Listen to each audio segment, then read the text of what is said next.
माँ की हरी भरी चटनियाँ। आप एक बार भाई साहब से बात करके तो देखिए।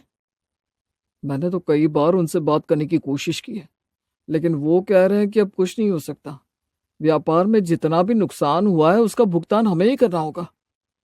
लेकिन ऐसे तो हमारा सब कुछ चला जाएगा, हमारे पास कुछ भी नहीं रहेगा। मैंने किसी तरह भाई साहब से कहा कि मैं सब कुछ देने को तैयार हूं, लेकिन ये घर नहीं दे सकता मैं। इतने साल आपने उनके नीचे काम किया है, अब वो आपको इस तरह से व्यापार से अलग कर रहे हैं। काश मैंने पहले ही अपना भविष्य सोच लिया होता, तो आज हम इस कगार पर ना होते। आखिर में वो है तो मेरे सेठ ही। भाई साहब कहने से कोई सच में भाई तो नहीं बन जाता। इस घर का खर्चा अब कैसे चलेगा? बच्चों के स्कूल की फीस, उनकी पढ़ाई, सब कुछ कैसे होगा? पहले सेमेस्टर की फीस तो हमने भर दी है, अब 3 महीने तक कोई फीस भरनी नहीं है, इसलिए हमें वक्त मिल जाएगा कि हम इन 3 महीनों में कुछ कर पाए।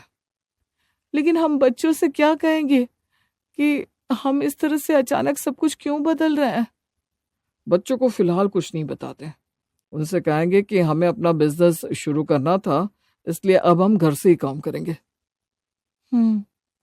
बच्चों को बताएंगे तो उन्हें भी चिंता हो जाएगी, इसलिए सही तो यही है कि फिलहाल हम उन्हें कुछ भी ना बताएं। जब तक हमारे हालात फिर से ठीक नहीं हो जाते। वक्त किसी का भी बदल सकता है, क्योंकि जीवन में कब क्या हो जाए ये तो कोई नहीं जान सकता। सीमा और विनोद की जिंदगी में भी कुछ ऐसा ही मोड़ आया था। विनोद, जिनके यहाँ सालों से काम करता था, उन्होंने ही उसे धोखा दे दिया। उसके हाथ से अब सब कुछ जा चुका था, लेकिन सीमा और विनोद की हिम्मत ने उन्हें टूटने नहीं दिया। समझ में नहीं आ रहा अब शुरू कहाँ से करें। अगर नौकरी ढूंढने जाएंगे तो उसमें काफी वक्त लग जाएगा। वैसे भी आजकल नौकरी मिलना इतना आसान नहीं है, कई सारे रेफरेंसेस की जरूरत पड़ती है। बात तो आपकी सही है दीदी। रविंदर और मैं भी अभी पूरी तरह से सेटल नहीं हुए हैं, नहीं तो हम ही आपकी मदद कर देते। मैंने एक दो जगह पर आपकी नौकरी की बात की है, लेकिन वहां से कोई जवाब नहीं आया है। अगर हम घर से ही कोई छोटा मोटा काम शुरू कर दे तो इससे हमें किसी पर निर्भर भी नहीं रहना होगा, और खुद का काम होगा तो बढ़ा भी सकते हैं आगे। ये आपका आइडिया काफी सही है। खुद का कोई छोटा मोटा काम होगा तो नौकरी छूटने का डर भी नहीं रहेगा। लेकिन हम ऐसा क्या कर सकते हैं आखिर, जो हम खुद बना भी सकते हो और रोज लोगों के काम भी आता हो। दीदी, आप चटनी इतनी अच्छी बनाती है, आप यही काम क्यों नहीं शुरू कर लेती? आपको कितनी तरह की चटनियां बनानी आती है। हाँ, और चटनी तो हर घर में इस्तेमाल होती है। हम पहले आसपास के घरों में जाकर चटनी को टेस्ट करवा सकते हैं, इससे हमें ऑर्डर भी मिल सकता है। और अगर आपकी चटनी सबको पसंद आ गई तो आपका ये काम अच्छा और बड़ा भी बन सकता है। बात तो सही है, और चटनी बनाने में किसी भी तरह का कोई ज्यादा खर्चा भी नहीं लगता। मैं घर घर जाकर ऑर्डर लेकर डिलीवरी भी कर दूंगा, जिससे लोगों को कोई तकलीफ नहीं होगी। दीदी, आप काम शुरू तो कीजिए, भगवान ने चाहा तो सब कुछ सही हो जाएगा। हमने आज तक हार नहीं मानी है, आगे भी हर मुसीबत का सामना कर लेंगे साथ में। सीमा और विनोद अगले कुछ दिन चटनी बनाकर हर घर में, आस पड़ोस में, हर दुकान में उसे टेस्ट करवाने जाते हैं, जिनसे उन्हें ऑर्डर मिल सके। उन्हें धीरे धीरे चटनी का ऑर्डर मिलना शुरू भी हो जाता है। लेकिन अब उनके बच्चे इस बात से काफी चिढ़ने लगे थे। पापा, आप मेरे दोस्त आरव के घर में चटनी डिलीवर करने गए थे? अच्छा, तुम्हारा दोस्त आरव वहां रहता है क्या? मुझे तो पता ही नहीं था कि उसका घर है। क्या पापा, आप मेरे दोस्तों को नहीं जानते, लेकिन वो तो मेरे मम्मी पापा को जानते हैं ना। अब क्यों गए थे वहां? क्यों गए थे से क्या मतलब है बेटा तुम्हारा? वहां पापा घूमने थोड़ी ना गए थे, चटनी का ऑर्डर देने गए थे। एक तो आस पड़ोस में चटनी देने जाते, ऊपर से अपने स्कूटर पर डिलीवर भी करते हैं। मुझे कितनी शर्म आती है। अरे, हम हमारा काम कर रहे हैं, इसमें तुम्हें किस बात की शर्म आ रही है? छोड़ो, आप दोनों समझोगे ही नहीं। आपको तो बस अपना नया बिजनेस शुरू करना है, चाहे उसमें आपके बच्चों को शर्मिंदाई क्यों ना होना पड़े। आप इसकी बातों को दिल पर मत लीजिए, हमारे लिए ये सब करना बड़ा जरूरी है। हाँ, लेकिन वो बात तो सही कह रहा था कि उससे शर्मिंदगी तो होती होगी। शर्मिंदा वो तब होता जब हम उन्हें स्कूल से निकाल देते और सरकारी स्कूल में डाल देते, या फिर उसकी स्कूल फीस ही नहीं भरते। हम 2 महीने से ये चटनी का काम कर रहे हैं, तभी जाकर ये घर चल पा रहा है। सही बात है तुम्हारी। ये चटनी बेचकर ही आजकल हमारा गुजारा हो रहा है। सीमा और विनोद ने बड़ी ही मेहनत से धीरे धीरे अब काफी सारे ऑर्डर लेना चालू किया था, लेकिन उनके बच्चे अब इस बात से काफी नाराज होने लगे थे। सीमा और विनोद घर में चटनी बना रहे हैं और सारा सामान घर में बिखरा पड़ा हुआ है। ये क्या है? तुम्हारे घर में तो हर जगह चटनी चटनी फैली हुई है। तुम मेरे रूम में आओ ना, हम लोग वहीं बैठते हैं। ओके। मम्मी पापा, ये सब क्या है? जब देखो घर में चटनी की बदबू आती रहती है। आप लोग पूरा दिन ये सब क्यों करते रहते हैं? यही काम करते हैं तो घर में चटनी तो बनेगी ना डिम्पल। इसमें तुम्हें इतना गुस्सा करने की क्या जरूरत है बेटा? तुम दोनों के पास तुम्हारा अपना रूम है ना, वहां जाकर पढ़ाई करो। ये क्या बात हुई? मुझे नहीं अच्छा लगता कि आप सारा दिन इस घर में चटनी बनाते रहते। मेरे फ्रेंड्स घर में आते तो वो मुझ पर हंसते हैं। डिम्पल, हमें एक बड़ा चटनी का ऑर्डर मिला है, हमें वो आज पूरा करना ही होगा बेटा। इसीलिए आज सारा दिन और शायद रात को भी हमें चटनी बनानी होगी, तभी जाकर हम कल सुबह तक सब कुछ कर पाएंगे। Oh God! आप लोगों को क्या जरूरत थी ये सब कुछ नया बिजनेस शुरू करने की? पापा, आप फिर से जॉब करिए ना, मुझे नहीं अच्छा लगता आपका ये सब करना। डिम्पल, अब बहुत हो रहा है, चुप कर जाओ। तुम अपने कमरे में जाओ, मैं तुम्हारे और तुम्हारी दोस्त के लिए कुछ नाश्ता भेजती हूँ। कोई जरूरत नहीं है, आप लोग अपनी हरी भरी चटनियां बनाइए, मैं पिज्जा मंगवा रही हूँ बाहर से। डिम्पल, पता नहीं क्या हो गया है इन दोनों को। ये सब मेरी ही गलती है, मैं ही अपने परिवार का ध्यान नहीं रख पाया हूँ।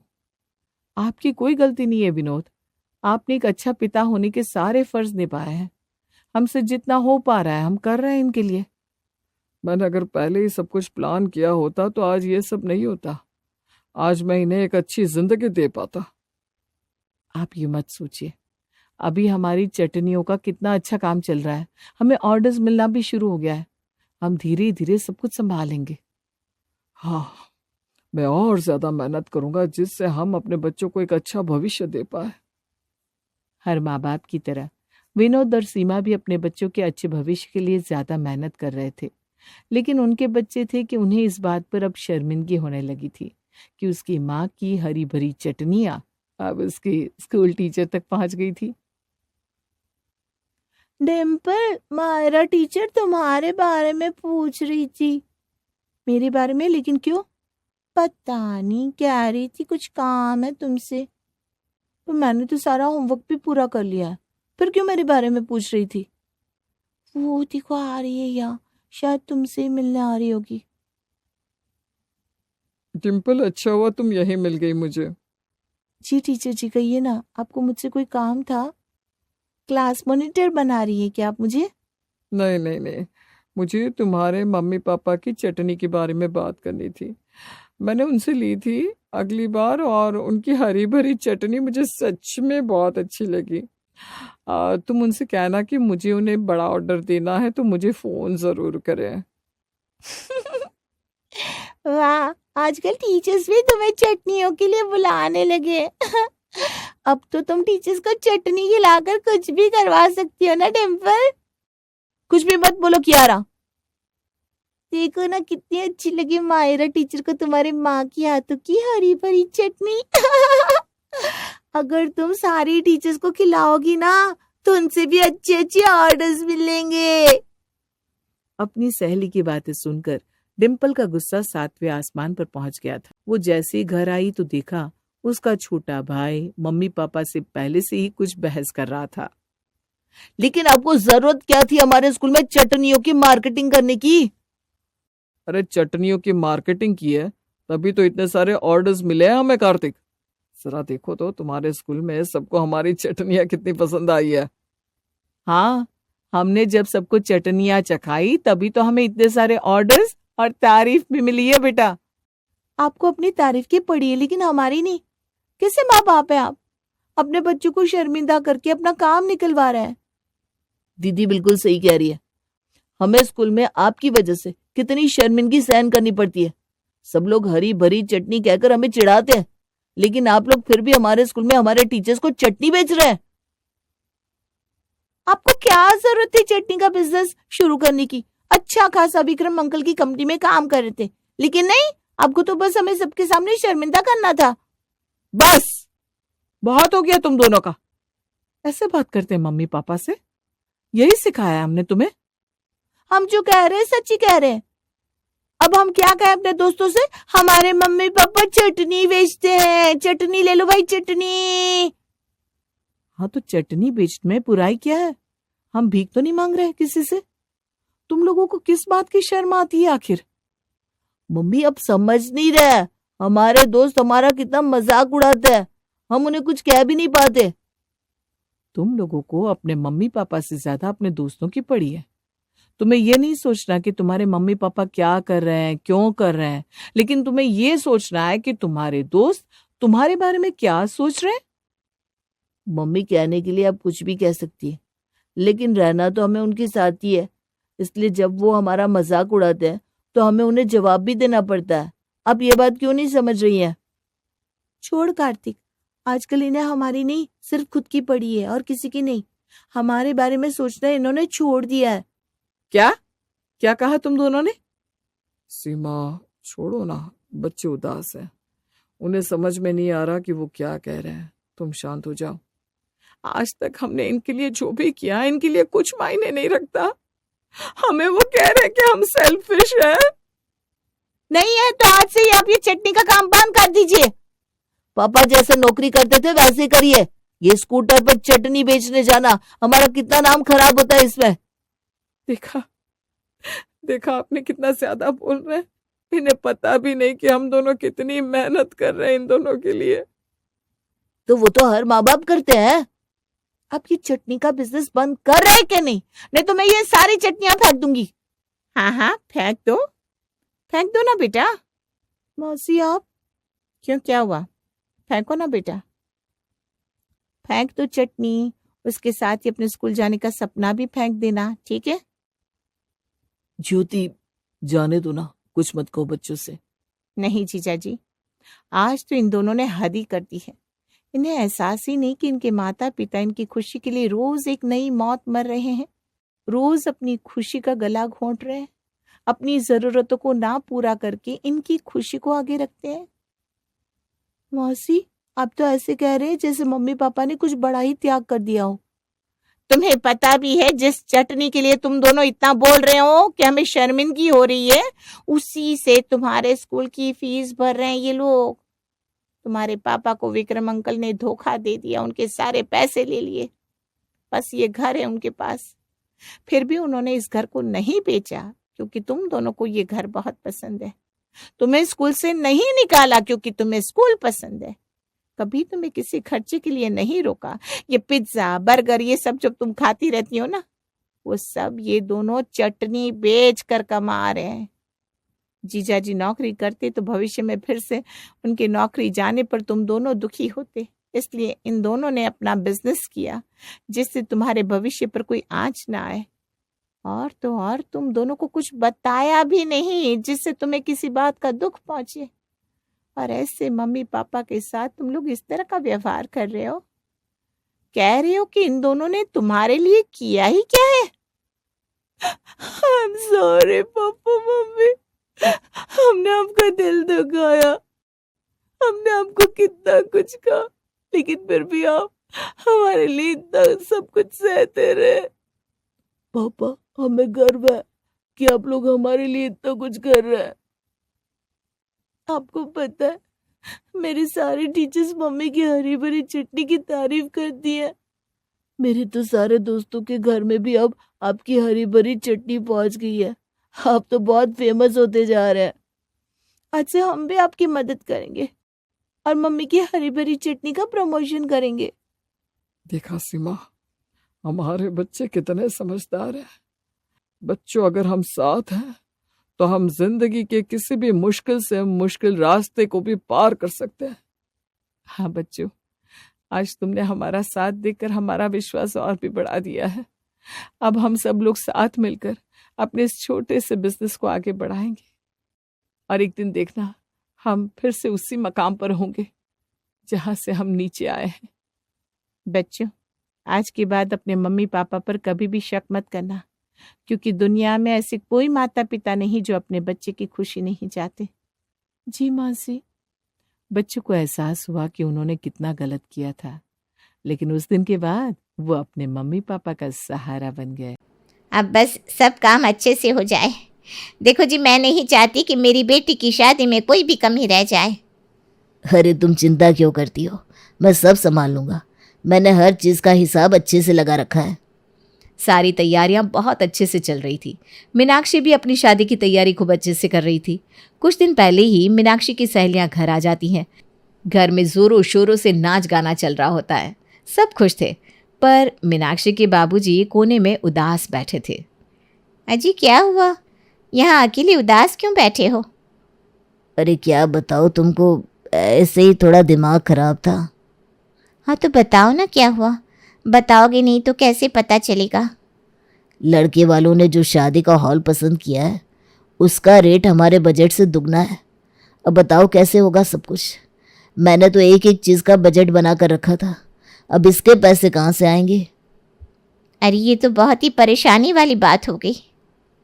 मीनाक्षी के माँ बाबूजी आपस में बात कर रहे थे। पीछे से मीनाक्षी गुजर रही होती है और वो उन दोनों की बातें सुन लेती है। उसे भी समझ में नहीं आ रहा था कि वो करे तो क्या करे। अचानक से घर में परेशानी का माहौल बन जाता है। मुझे कुछ तो करना चाहिए, ऐसे तो मेरे माँ बाप इतना परेशान होते रहेंगे, पर मैं करूँ तो क्या करूँ। मीनाक्षी बड़ी परेशान हो जाती है और इस तरह से वो अपनी शादी का फंक्शन भी एंजॉय नहीं कर पा रही थी। इतने में मीनाक्षी के होने वाले पति का फ़ोन आता है।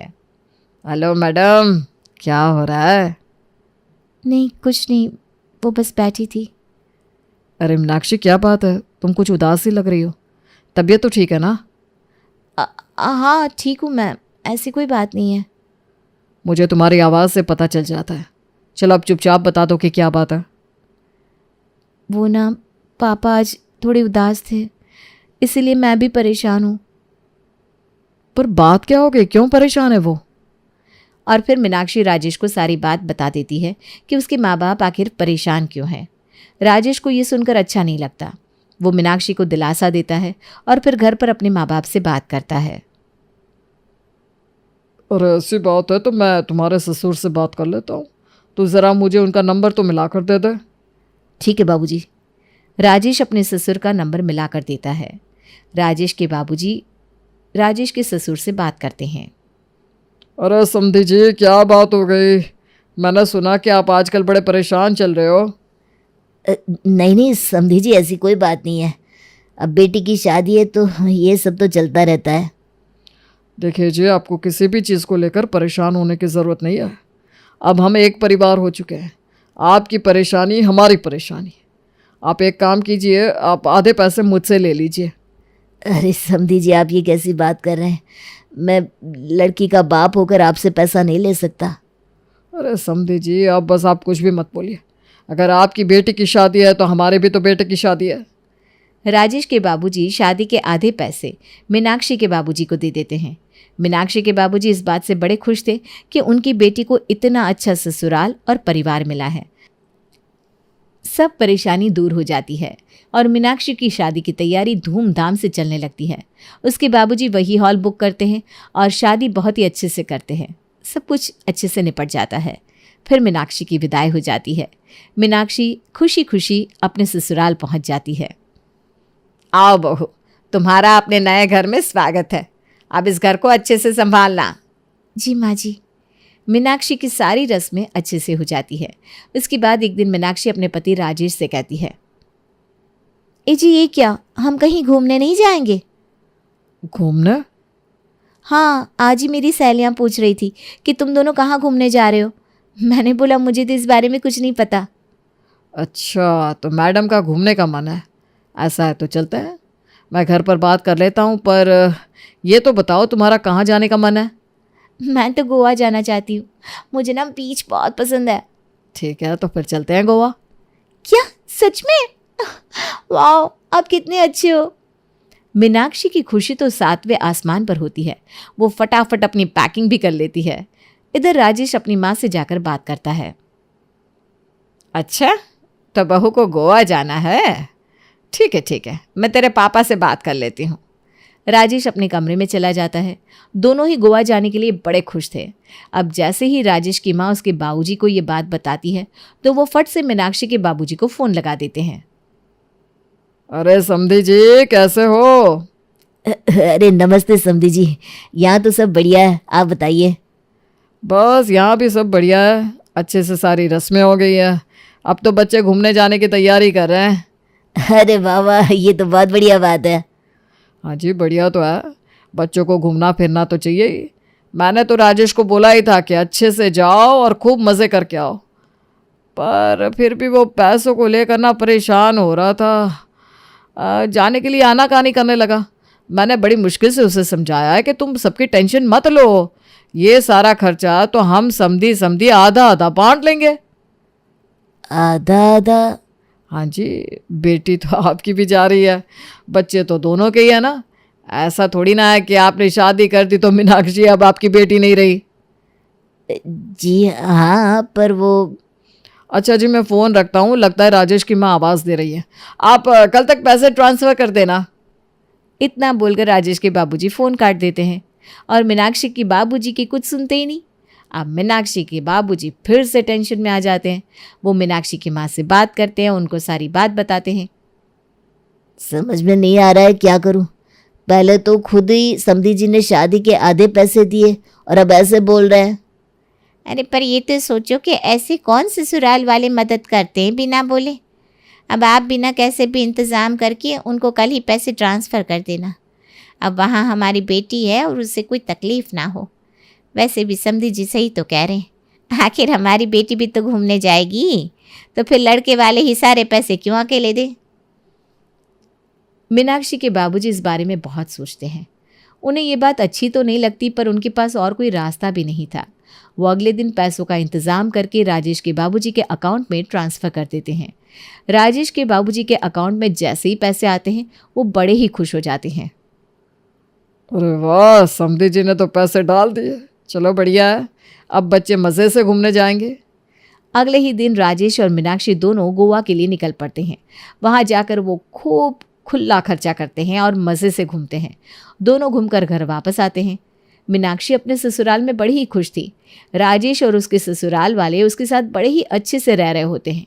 कुछ दिन ऐसे निकल जाते हैं और फिर एक दिन जब मीनाक्षी अपनी सास के साथ बैठी थी तो वो उसे कहती है, अरे बहू, तेरी ये साड़ियाँ तो काफ़ी पुरानी सी हो गई है, इसे अब मत पहनना।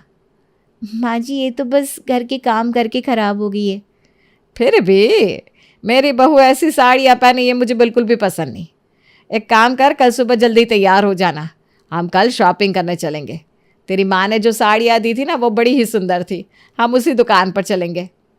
हाँ माँ जी, उस दुकान पर तो सब लेटेस्ट साड़ियाँ मिलती है और वो दुकान ना मेरे घर के बहुत पास भी है। हाँ तो बस कल फिर हम उसी दुकान पर जाएंगे। एक काम करना, तुम अपनी माँ को भी बुला लेना, कितने दिन से तुम उनसे मिली भी नहीं हो ना। मीनाक्षी ये सुनकर बड़ी खुश हो जाती है। वो अपनी माँ को थोड़ी देर बाद ही फ़ोन करके बता देती है कि वो अगले दिन अपनी सास के साथ साड़ी की दुकान पर आ रही है। मीनाक्षी की माँ ये सुनकर बड़ी ही खुश हो जाती है और अगले दिन फटाफट साड़ी की दुकान पर पहुँच जाती है। अरे माँ, कैसी हो? मैं ठीक हूँ बेटा, तुम बताओ तुम कैसी हो? मैं भी ठीक हूँ माँ, बल्कि बहुत खुश हूँ। अरे नमस्ते समधन जी, कैसी हो? नमस्ते नमस्ते, आपसे मिलकर बहुत अच्छा लगा। मीनाक्षी आपकी खूब तारीफ़ करती है। आप सब उसका इतना ध्यान रखते हो, उसे इतना प्यार देते हो, ये देख करना बड़ा अच्छा लगता है। अरे समधन जी, ऐसी कोई बात नहीं है, आपकी बेटी है ही इतनी प्यारी। खैर ये सब छोड़िए और चलिए साड़ियाँ देखते हैं। अब दोनों समधन और मीनाक्षी बैठकर साड़ियाँ देखने लगती हैं। मीनाक्षी और उसकी माँ तो सस्ती सस्ती साड़ियाँ देखती है, पर मीनाक्षी की सास एक से बढ़कर एक साड़ी निकलवाती है। ये समधन जी तो मेरी बेटी पर खुला खर्च करती है। मेरी बेटी सच में कितनी नसीबों वाली है। मैं तो धन्य हो गई ऐसे लोग पाकर। माँ जी, ये साड़ियाँ तो बहुत महंगी है और आप इतनी सारी साड़ियाँ क्यों ले रही हैं? अरे बहू, इतनी साड़ियाँ तो लेनी ही पड़ेगी ना, अब रोज़ रोज़ लेने थोड़ी ना आएंगे। और कुछ साड़ियाँ ना मैंने अपने लिए भी तो निकाली है इसमें। पर माँ जी, मेरी साड़ियाँ तो बहुत ही महंगी है। अरे बहू अब बस भी कर। हाँ भाई साहब, अब ज़रा इन साड़ियों का बिल तो बना दो। दुकानदार सारी साड़ियों का बिल बना देता है। जब मीनाक्षी की माँ साड़ियों का बिल देखती है तो उसकी हालत खराब हो जाती है। बिल था पूरे 35,000 रुपये का। अरे ये तो बहुत ही ज़्यादा है समदन जी, आपने तो सच में मीनाक्षी के लिए कुछ ज़्यादा ही महंगी साड़ियाँ ले ली। हे भगवान, अब मैं क्या करूं। आप दोनों माँ बेटी ना एकदम एक जैसी हो। आपको तो किसी दूसरे का खर्च हो बिल्कुल पसंद ही नहीं। एक काम करो भाई साहब, आप आधे पैसे मेरी समदन से ले लेना, वरना ये दोनों माँ बेटी बोल बोल कर मेरे सर में दर्द कर देंगी। ये सुनकर मीनाक्षी की माँ के पैरों तले जमीन खिसक जाती है। नहीं नहीं समदन जी, मेरा वो मतलब नहीं था।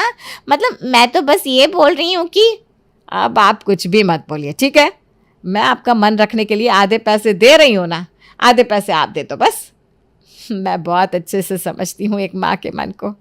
सबकी इच्छा होती है कि वो अपनी बेटी को सब दे दे, पर आपने पहले ही इतना दिया है, पर आपका मन कहाँ मानता है। तो मैडम बताइए कैसे करना है? ये लीजिए आधे पैसे, और आधे पैसे मेरी समधन जी दे देंगी। ये तो यहीं रहती है ना, तो आपको कोई दिक्कत भी नहीं होगी, है ना भाई साहब?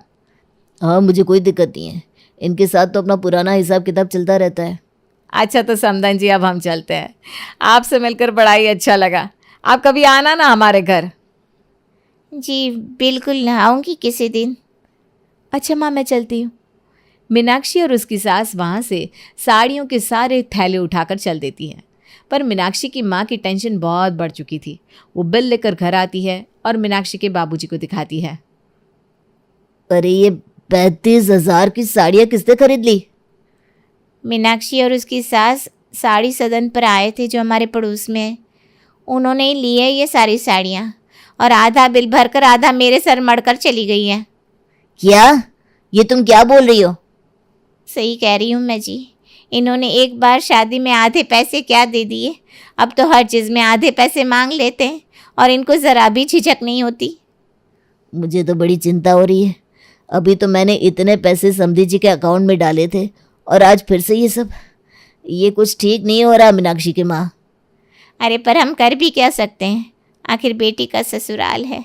हम कुछ बोले तो कहीं उससे दिक्कत ना हो जाए। हाँ, तुम सही कहती हो। चलो अब जो हो गया सो हो गया। अपनी बेटी को ही तो दिया है, कोई बात नहीं। मीनाक्षी के माँ और बाबूजी अपने मन को कैसे भी करके समझा लेते हैं। कुछ दिन ऐसे ही बीत जाते हैं और फिर एक दिन मीनाक्षी की तबीयत थोड़ी सी ढीली हो जाती है और उसे चक्कर आ जाते हैं। राजेश जब उसे डॉक्टर के पास लेकर जाता है तो पता चलता है कि मीनाक्षी माँ बनने वाली है। ये सुनकर मीनाक्षी और राजेश बहुत ही खुश होते हैं और घर जाकर सबको बताते हैं।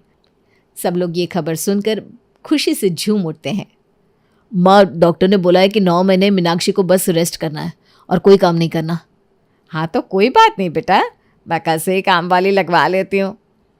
राजेश की माँ अगले ही दिन मीनाक्षी के माँ बाबूजी को खबर दे देती है और वो मीनाक्षी से मिलने आ जाते हैं। देखिए ना समधन जी, डॉक्टर ने बहू को एकदम आराम करने को बोला है।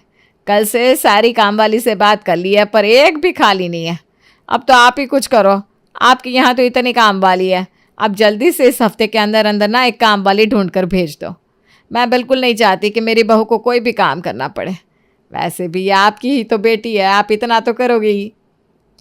जी ऐसी बात है तो मैं आज ही किसी को देखती हूँ और आपके पास भेज दूँगी। मीनाक्षी की माँ मीनाक्षी के ससुराल एक काम वाली को भेज देती है। वो काम वाली घर का सारा काम करती है, खाना भी बनाती है। पर जैसे ही महीना ख़त्म होने को होता है तो राजेश की माँ से पैसे मांगती है। तो वो उसे कहती है, अरे लक्ष्मी, तुम मुझसे क्यों पैसे मांग रही है? तेरी तनख्वाह मीनाक्षी की माँ देगी, उनसे जाकर मांग। हाँ, कामवाली अब अपनी तनख्वाह मीनाक्षी की माँ से जाकर मांगने लगती है। मीनाक्षी के माँ बाबूजी को बड़ा ही गुस्सा आता है कि उसकी सास ने कामवाली के पैसे तक नहीं दिए, पर बेचारे मजबूरन हर महीने खुद ही कामवाली को पैसे देने लगते हैं। ऐसे करते करते मीनाक्षी के आराम से 9 महीने बीत जाते हैं और 9 महीने के बाद अब मीनाक्षी की डिलीवरी का वक्त आता है तो सब लोग उसे हॉस्पिटल लेकर पहुंचते हैं। मीनाक्षी के माँ बाप भी खबर सुनकर फटाफट हॉस्पिटल पहुंच जाते हैं। मीनाक्षी एक सुंदर से बेटे को जन्म देती है। अरे वाह, मैं तो पापा बन गया। माँ बाबूजी आप दोनों दादा दादी बन गए।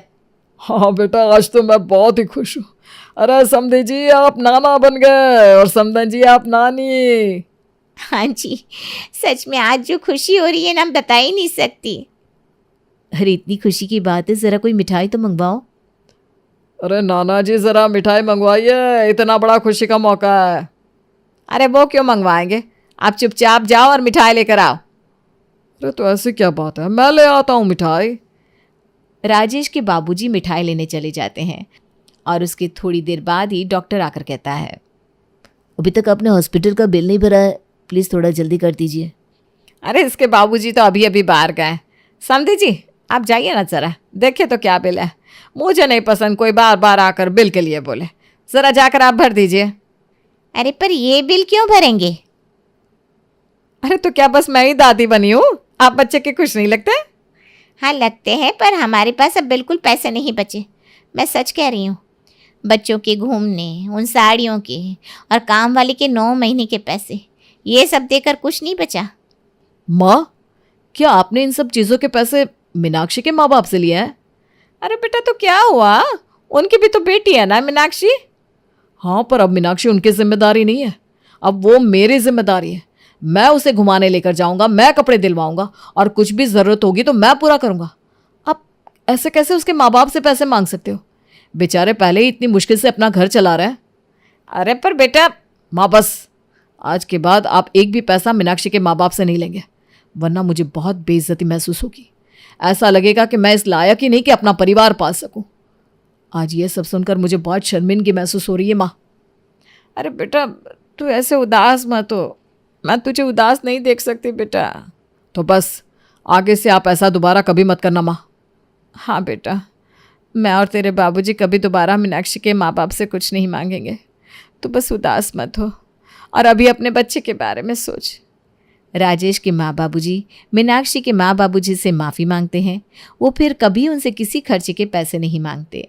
हॉस्पिटल का बिल राजेश भर देता है और मीनाक्षी अपने बेटे के साथ खुशी खुशी घर आ जाती है। उसके बाद सब हंसी खुशी साथ रहने लगते हैं।